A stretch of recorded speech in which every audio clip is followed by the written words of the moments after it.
Uniti per Manildo è la lista che dà cittadinanza nel centro-sinistra a chi dice meno tasse, a chi dice più sicurezza, a chi dice più valori. È un Matteo Renzi a tutto campo, quello che parla a Mestre a sostegno della candidatura di Giovanni Manildo alla guida della regione e, nello specifico, alla lista Uniti per Manildo presidente.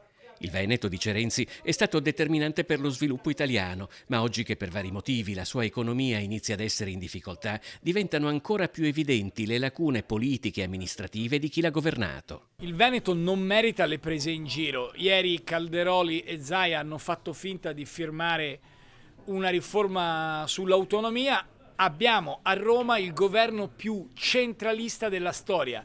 Si scrive Meloni, si legge Roma, e l'abbiamo visto anche per tutti quelli che volevano premiare Zaia.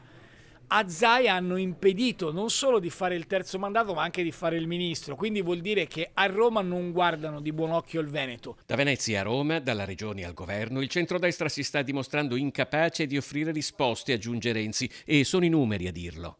Amici della Lega Veneti, ma vi rendete conto che avete il governo che ha aumentato la pressione fiscale al 42,8%? Nella coalizione che si presenta al governo della regione, la parola d'ordine è: occorre subito un netto cambio di passo. Essere la voce concreta di questo Veneto, la voce pragmatica del centrosinistra, e credo che in questa occasione stiano venendo a galla tutte le bugie di questo centrodestra che parla di continuità, ma molte cose non vanno. I dati mostrano che il Veneto è al di sotto della media nazionale come produttività, è un dato che gli industriali hanno bene sotto la lente. Penso che ci sia un bisogno di evoluzione, un cambio di passo. Ma non c'è solo l'economia a preoccupare. Secondo Renzi, le politiche del centrodestra si sono dimostrate fallimentari anche su quello che era stato il loro cavallo di battaglia elettorale, la sicurezza. La Meloni ha mandato 600 agenti di polizia e carabinieri in Albania a giocare a burraco e non li mette nelle stazioni o nelle realtà dove servirebbero. Meno